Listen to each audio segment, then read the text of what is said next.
নমস্কার বন্ধুরা, অবকাশে আমির আর একটা ব্লগে আপনাদেরকে স্বাগত। আশা করছি পয়লা বৈশাখের কেনাকাটা আপনাদের হয়ে গেছে, কিন্তু আমার না এখনো কেনাকাটা হয়ে ওঠেনি। সৈকতকে এত বলছি যে চল চল চল কেনাকাটাগুলো করে নি, পয়লা বৈশাখ তো সামনে চলেই এলো। ওরও আর সময় হচ্ছে না, আর ওর যখন সময় হচ্ছে আমার হচ্ছে না। তো আজকে সৈকত বলেই ফেললো যে তুই বরং গিয়ে করে আয়, আমার সময় হবে না। তো ন্যাচারালি এমনিতেও ও খুব একটা কেনাকাটা করতে যায় না, আমি যা যা কেনাকাটা করে নিয়ে আসি, তারপরে ওকে পরিয়ে দেখি, যদি দেখি যে ঠিকঠাক তাহলে ভালো কথা, না হলে আবার চেঞ্জ করতে যেতে হয়। তো আজকে আমি অফিস থেকে বেরিয়ে পড়েছি এই কেনাকাটা করবো বলে। শনিবার মোটামুটি দুপুর দুটোর মধ্যেই আমার আউটডোরে পেশেন্ট শেষ হয়ে গেছে। তো ন্যাচারালি আমি ভাবলাম যে যাই তাহলে আজকেই ব্যাপারটা সেরে ফেলি।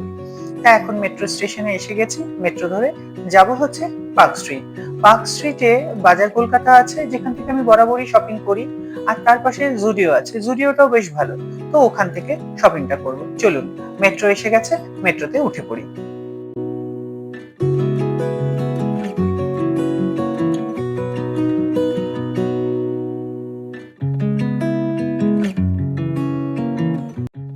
পার্ক স্ট্রিটে নেমে পড়েছি। এবার গুটি গুটি পায়ে সুড়ঙ্গ থেকে বেরিয়ে উপরের দিকে উঠতে হবে।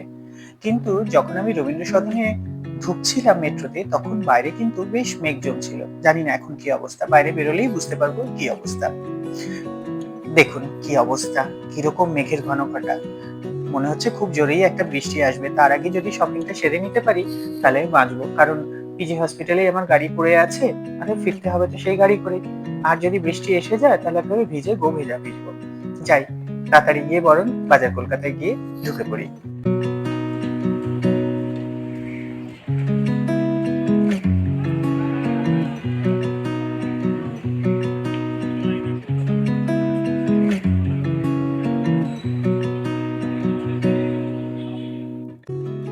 এই বাজার কলকাতায় শপিং ফ্লোরটায় ঢুকলেই না মনটা কেমন যেন খুশি খুশি হয়ে যায়। অ্যাকচুয়ালি এই ফ্লোরটার সঙ্গে না আমার অনেক দিনের পরিচয়। আমি যখন আগে এই পার্ক স্ট্রিটে থাকতাম, মানে পড়াশোনা করতাম আর তার সঙ্গে একটা চাকরিও করতাম। আর এখানে ছিল তখন বিশাল গার্মেন্টস। এখান থেকেই না শপিং করাটা আমার শুরু হয়েছে। তার আগে তো মা কিনে দিত, সেগুলোই পড়তাম। আমি নিজে হাতে কেনা শুরু করি কিন্তু এই বিশাল গার্মেন্টস থেকে। তারপরে বিশাল গার্মেন্টস এর পরে এখন চলে এসছে এই বাজার কলকাতা। তো বাজার কলকাতা থেকেও না আমি বহুদিন থেকে শপিং করছি। আর আজকে আমার না একটু ওই ক্যাজুয়াল ট্রাউজার মতো বেশ হালকা গরমে পরা যাবে এরকম ধরনের ট্রাউজার খুঁজছি। আর এখন বেশ ছাড়ও চলছে 50% 60%। দেখি কি পাই, সেরকম দেখে একটা নিয়ে নেবো।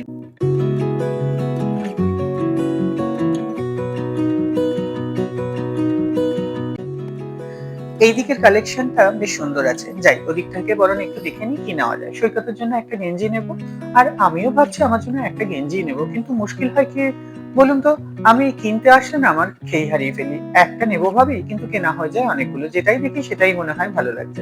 যাই দেখি কোনটা আবার ভালো লেগে যায়।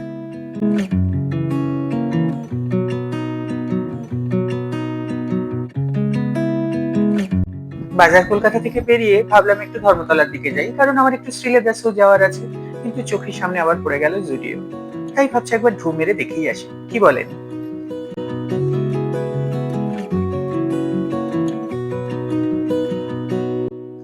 আমি এখন জুডিওর ট্রায়াল রুমে 4টে জিনিস নিয়ে ঢুকেছি, তাই নিয়ে একটু সিকিউরিটির সঙ্গে গন্ডগোল হলো। নিয়ে ঢুকতে দেবে না, আর আমি নিয়ে ঢুকবোই। দেখি যেটা ভালো লাগে সেটা নিয়ে নেব।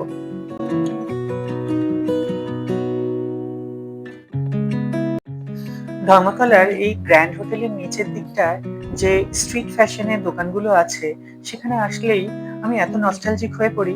মানে একটা সময় তো হাতে খুব কম পয়সা থাকতো, তখনই বড় বড় শপিং মলগুলো ঢুকে বা বড় দোকানে ঢুকে জামা কাপড় কেনার মতো সামর্থ্য থাকতো না। তখন কিন্তু আমার এই পুজোর শপিং বলুন এবং সারা বছরে যাই কিনতাম না কেন, এই ফুটপাত থেকেই বা এই ফুটপাতে বা স্ট্রিট ফ্যাশনের যে জামা কাপড় আমি সেখান থেকেই কিনতাম। তাই এখনো যখন এই শপিং করতে বেরোই, একবার অন্তত এই স্ট্রিট ফ্যাশনের দোকানগুলো না ঢু মেরে যাই। কেন কে জানে, কোথাও গিয়ে না আমি সেই পুরোনো দিনের দিনগুলোকে আবার ফিরে পাওয়ার চেষ্টা করি। তখন হয়তো পয়সা কম ছিল, অনেক কিছু পারতাম না কিনতে, তো দিনগুলো বড় ভালো ছিল। আর এই রাস্তাটা না, এখানে new empire cinema, light house cinema ছিল। নিউ এম্পায়ারে আমরা 9 টাকা করে, তারপরে 15 টাকা করে, এরকম করে না 3 তলায় সিনেমা দেখতে পেতাম। অনেক সুন্দর সুন্দর, অনেক ভালো ভালো ইংরেজি সিনেমা তখন দেখেছি। অ্যাকচুয়ালি ইংরেজিটা তখন এত ভালো পারতাম না, তো তাই জন্য ইংরেজি সিনেমাগুলো দেখে ইংরেজিটাকে রপ্ত করার চেষ্টা করতাম। আর এখন এই দুটো সাইডে এত দোকান হয়েছে ভালো ভালো, এখানে না সুন্দর কম পয়সায় অনেক মানে স্ন্যাক্স, বিকেলের টিফিন, মোমো টোমো এগুলো খুব ভালো ভালো পাওয়া যায়। আর এটাই সোজা রাস্তাটা চলে যাচ্ছে হচ্ছে শ্রীলেদার্সের দিকে। তার উল্টো সাইডে, দুটো সাইডে বেশ ভালো ভালো এখানে রেস্টুরেন্ট এবং ভালো কিছু শপিং এর দোকানপাটও আছে, যেমন ভিআইপি আছে, সাফারি আছে, এগুলো আছে। আর একদম শ্রীলেদার্স, আমি শ্রীলেদার্সে যাব এই কারণেই, কারণ সামনে মে মাসে কেদারনাথ যাওয়ার একটা প্ল্যান আছে। তো একটা ব্যাকপ্যাক কেনার আছে। আমার এমনি ব্যাকপ্যাক আছে, কিন্তু সেই ব্যাকপ্যাকটায় ঠিক অনেক কিছু ধরবে না। আর যেহেতু ট্রেক করে যেতে হবে, একটু বড় ব্যাকপ্যাক হলে পিঠে নিয়ে যেতে বেশ সুবিধা হবে। চলুন, শ্রীলেদার্স এসে পড়েছে, আমি ঢুকে পড়ি শ্রীলেদার্সে।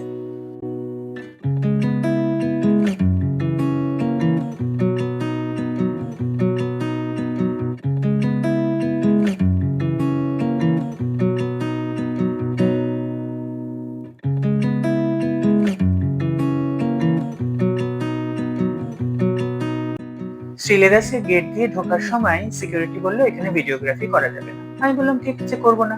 কিন্তু ওই যে ব্লগার হয়েছে যখন, একটু তো চালাকি করতেই হবে। চলো ওপরটা গিয়ে একবার দেখে নিই।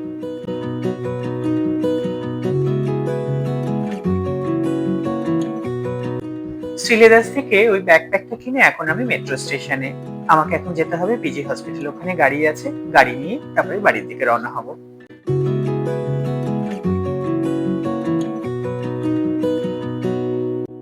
সৈকতের জন্য এই গেঞ্জিটা কিনলাম, দাঁড়ান ওকে একটু পরিয়ে দেখে নিই কেমন হয়েছে, নাহলে তো আবার পাল্টাতে যেতে হবে। নেমে আয় তো দেখি কেমন হয়েছে। হ্যাঁ,